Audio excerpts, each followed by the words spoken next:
CO. So the whole thing, I was praying, I was praying, I was shouting, and I got it.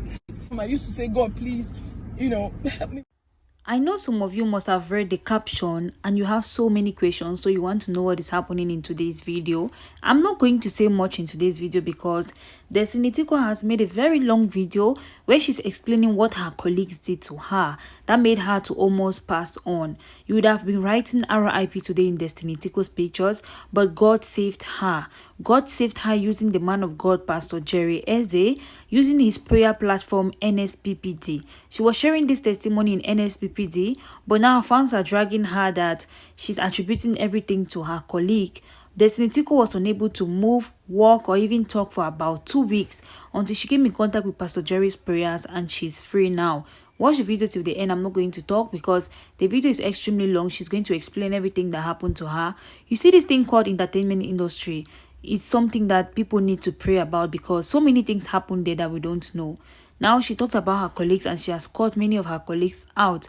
Well, let's hear what she's talking about and leave our thoughts right down in the comment section below. If you love Etiko, please, you do want to pray for her. I was badly affected. I don't know. I can't understand. I can't explain it. I woke up one morning with so much pain around my neck region. So I had thought maybe it was how I slept. But as day goes by, it keeps getting worse. It keeps getting worse. Keeps deteriorating. I didn't know what it was. At first, I massaged. My friend helped me to massage, and I said, no, this is too much. I have to go to the hospital. I visited the hospital, and they said there's nothing wrong with me. They can't find anything. They ran the whole test. I had to tell them, okay, fine, because the thing started moving. It wasn't funny, but it was well. Now I had to speak to my pastor. So my pastor prayed for me, because each time my pastor prays for me, I get myself. But it was as if the person was playing, My mother's pastor prayed for me, work. So it got to the point that my mother said, oh yeah, begin to come back. I had to go back. I drove to Enugu. I could not even drive. I drove. I got to one point I had to call somebody to come drive me because I couldn't move my neck like this. I couldn't do like this.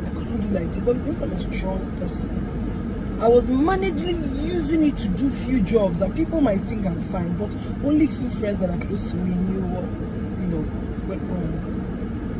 But then I was going to Enugu. My mother took me to her pastor. Her friend took me to her own pastor. There's no prayer that did not happen in my life. I still did not get myself. It was getting worse. I wake up every morning, getting up. Because I said, one person give me better knock for my head. How can it be here, people? Then the thing will drag me. It will. The thing they happen. So it got to a point. You see, God, you told me. You said in your word that the affliction can never rise the second time. But it's as if it's rising more than the second time in my life. What did I do, people? I beg. My hands are clean. God, if I've ever thought of evil, thought more of executing it, let whatever the person has done, keep happening in my life. Let however the person has planned it, let it just work well for the person. But if Destiny Etiko has never, ever, I'd left Enugu after staying a few days. I was not fine. I told my mom, let me come back. Got back to that's all of that too. Then waking up the next morning, okay, my Iran and Iraq. It was as if those two countries, they were here just now. What is going on? No. So I was so pained. I said, God, what did I do? Who have I offended? Then my spirit just said, can you pray? I said, where won't begin to pray? Who have not prayed for me? They have prayed for me. Where will I even begin to pray? I just opened my phone. It was almost finished. It was just about 7:48. I just tapped in and immediately I got in there. What I was hearing was, Lord, show me mercy and deliver me. Lord, show me mercy. I'd left Enugu and deliver me. I queued in. Lord, show me mercy and deliver me. Lord, show me mercy and deliver me. Like, I didn't even, that was all. I started with that, Lord, show me mercy. Before I knew it, I began to blast in tongues. I began to speak in tongues. And on top of my bed, I was, you know. But getting myself, I was already in front of the door to the stairs, close to my altar. That was where I found myself. I did not know how I didn't know how I got to that place.